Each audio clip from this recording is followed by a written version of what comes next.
नमस्कार। भाषा ज्ञान पर आधारित हमारे चैनल हिंदी जगत में एक बार फिर आपका स्वागत है। बच्चों, क्विक रिवीजन 2024 की इस सीरीज में हम चैप्टर वाइज रिवीजन करते हुए प्रश्नोत्तरों के माध्यम से पाठ के सभी आवश्यक बिंदुओं पर निगाह डाल रहे हैं, जो आपकी परीक्षा में एमसीक्यूज और विस्तृत प्रश्नों के लिए भी आवश्यक हैं।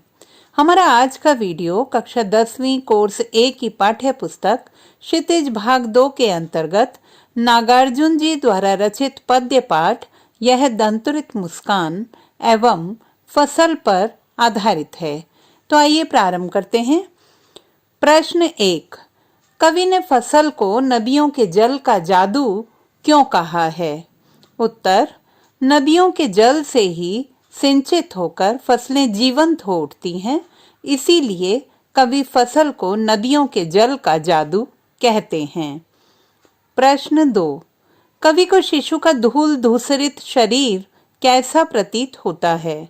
उत्तर: कवि को शिशु का धूल धूसरित शरीर ऐसा प्रतीत होता है मानो तालाब में खिलने वाला कमल उसकी झोपड़ी में खिल उठा हो। प्रश्न 3। शिशु की दंतुरित मुस्कान मृतक में भी जान कैसे डाल देती है? उत्तर: शिशु की दंतुरित मुस्कान इतनी मनमोहक एवं प्रभावशाली होती है कि उसे देखकर मृत व्यक्ति में भी चेतना जागृत हो जाती है। प्रश्न 4। कवि ने क्यों कहा, देखते ही रहोगे अनिमेष, थक गए हो, आंख लूं मैं फेर? उत्तर: शिशु कवि को पहचान न पाने के कारण उन्हें एकटक देखे जा रहा था। तब कवि को लगा कि संभवतया शिशु अत्यधिक थक गया है अथवा असमंजस में पड़ गया है, इसीलिए उन्होंने उक्त शब्द कहे। प्रश्न 5।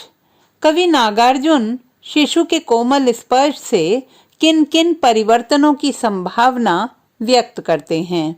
उत्तर: कवि के अनुसार शिशु का स्पर्श पाकर बांस या बबूल के कटीले पेड़ों से भी शैफालिका के कोमल फूल झड़ने लगते हैं।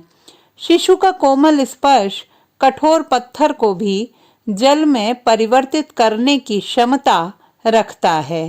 कहने का तात्पर्य है कि कठोर हृदय व्यक्ति भी सहृदय हो जाता है। प्रश्न 6। कवि स्वयं को अतिथि क्यों कहता है? उत्तर: प्रवासी कवि एक लंबे समय के बाद कुछ समय के लिए ही घर आया है, इसीलिए वह शिशु के समक्ष स्वयं को अतिथि बताता है। प्रश्न 7। मधुपर्क किसे कहते हैं?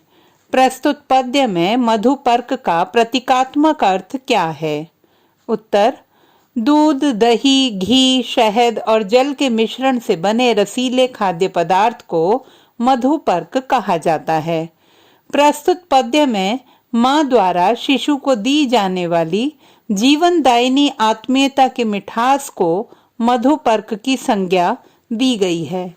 माँ जब अपने बच्चे को प्यार से दुलारती है तो बच्चा उसकी उंगलियां चूसने लगता है, मानो माँ की आत्मीयता की मिठास उसकी उंगलियों में उतर आई हो। प्रश्न 8। शिशु की मुस्कान को दंतुरित मुस्कान क्यों कहा गया है? उत्तर: शिशु जब मुस्कुराता है तो उसकी मुस्कान के साथ उसके छोटे छोटे नवोदित दांत भी दिखाई देते हैं, इसीलिए उसकी मुस्कान के साथ दंतुरित शब्द को विशेषण की भांति प्रयुक्त किया गया है। प्रश्न 9। धन्य तुम, माँ भी तुम्हारी धन्य। कवि शिशु एवं उसकी माता को धन्य क्यों कहता है? उत्तर: कवि शिशु को मृतक में भी प्राणों का संचार करने वाली उसकी मोहक छवि के कारण धन्य कहता है। कवि के अनुसार ऐसे शिशु को जन्म देने और उसकी सुंदर रूप छवि के दर्शन कर पाने के कारण ही उसकी माँ भी धन्य है। प्रश्न 10। दंतुरित मुस्कान में कौन सा बिंब प्रयुक्त हुआ है? छंद की दृष्टि से यह कैसी कविता है? उत्तर: दंतुरित मुस्कान में चाक्षुष बिंब या दृश्य बिंब प्रयुक्त हुआ है। छंद की दृष्टि से यह मुक्त छंद कविता है। प्रश्न 11। पद्य यह दंतुरित मुस्कान में बांस और बबूल किसके प्रतीक बताए गए हैं? इन पर शिशु की मुस्कान का क्या प्रभाव होता है? उत्तर, यह दंतुरित मुस्कान कविता में बांस और बबूल कठोर और निष्ठुर हृदय वाले लोगों के प्रतीक हैं। ऐसे लोगों पर मानवीय संवेदनाओं का कोई प्रभाव नहीं होता। शिशु की दंतुरित मुस्कान देखकर ऐसे लोग भी सहृदय बन जाते हैं। प्रश्न 12, एक बच्चे की मुस्कान और एक बड़े व्यक्ति की मुस्कान में क्या अंतर है? उत्तर, एक बच्चे की मुस्कान दुर्भावना से परे निश्चलता और मासूमियत से युक्त होती है, जबकि एक बड़े व्यक्ति की मुस्कान अवसरवादिता, चालाकी, स्वार्थ एवं दुर्भावना से युक्त हो सकती है। प्रश्न 13, रूपांतर है सूरज की किरणों का, स्पष्ट कीजिए। उत्तर, सूरज की किरणों की ऊष्मा पाकर ही फसलें फलती फूलती हैं, अतः कहा जा सकता है कि फसलों में सूरज की ऊष्मा ही रूपांतरित हुई है। प्रश्न 14, भूरी काली संदली मिट्टी के गुणधर्म का अर्थ स्पष्ट कीजिए। उत्तर, कवि फसलों को उगाने में हर प्रकार की मिट्टी के गुणधर्म, स्वभाव, स्वाद और प्रभाव को सम्मिलित करते हैं। प्रश्न 15, कवि फसल को किस किस की देन मानते हैं?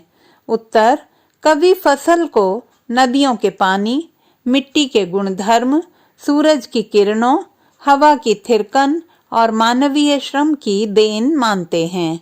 प्रश्न 16, वर्तमान जीवन शैली मिट्टी के गुणधर्म को किस तरह प्रभावित करती है?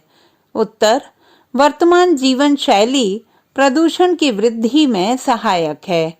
कृत्रिम पदार्थों के उत्पादन के पश्चात बचा हुआ रासायनिक कचरा एवं प्लास्टिक जैसे कृत्रिम पदार्थ मिट्टी में मिलकर मिट्टी की गुणवत्ता को प्रभावित करते हैं। इसी तरह फैक्ट्रियों से निकलने वाला कचरा और विषैला रसायन भूजल को प्रदूषित करता है। प्रश्न 17, फसल के बारे में कवि कौन कौन सी संभावनाएं व्यक्त करते हैं? उत्तर, फसल के बारे में कवि का मानना है कि फसलें प्राकृतिक संसाधनों एवं मानव परिश्रम के संयुक्त प्रयास का सुपरिणाम है। फसल में सभी नदियों के पानी, सभी प्रकार की मिट्टियों के गुणधर्म, सूरज की ऊष्मा, हवा का प्रभाव एवं किसानों और मजदूरों का श्रम नजर आता है। किसी एक की भी अनुपस्थिति में यह प्रक्रिया संभव नहीं हो सकती। प्रश्न 18, कविता यह दंतुरित मुस्कान मानव जीवन के किस सत्य को प्रकट करती है? उत्तर, यह दंतुरित मुस्कान कविता वात्सल्य के भाव को व्यक्त करने वाली कविता है।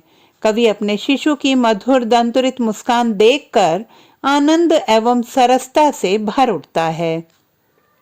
आनंद की अनुभूति को पाने में कवि की पत्नी उसकी मदद करती है। मानव जीवन के सत्य को उजागर करते हुए कवि कहते हैं कि एकाकी जीवन मनुष्य में नीरसता और निराशा उत्पन्न कर आनंद और उत्साह से वंचित कर देता है। कवि पारिवारिक जीवन को मन में आनंद और उत्साह का संचार करने के लिए आवश्यक बताते हैं। प्रश्न 19, भाषा की दृष्टि से पद्य फसल की विशेषताएं बताइए। उत्तर, कविता फसल आधुनिक काल की खड़ी बोली हिंदी में रचित प्रवाहमयी रचना है। मुक्त छंद पर आधारित इस कविता में पुनरुक्ति प्रकाश अलंकार का सुंदर प्रयोग हुआ है, जैसे लाख लाख, कोटि कोटि, हजार हजार आदि। प्रश्न 20, फसल कविता के माध्यम से कवि क्या कहने का प्रयास करते हैं? उत्तर, फसल कविता के माध्यम से कवि भारत की कृषि संस्कृति का दर्शन कराने के साथ साथ यह कहने का प्रयास करते हैं कि प्रकृति एवं मनुष्य के परस्पर सहयोग से ही सृजन और निर्माण संभव होता है। प्रश्न 21, कवि ने फसल को हजार हजार खेतों की मिट्टी का गुणधर्म कहा है।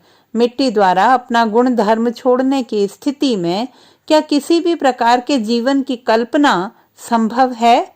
उत्तर, उन्नत फसल के उत्पादन में मिट्टी का गुणधर्म अत्यंत प्रभावी होता है। मिट्टी द्वारा गुणधर्म छोड़ने की स्थिति में मनुष्य जीवन बुरी तरह प्रभावित होगा। परिणाम स्वरूप भूखमरी, विविध प्रकार की बीमारियां और तनाव की स्थिति उत्पन्न होगी।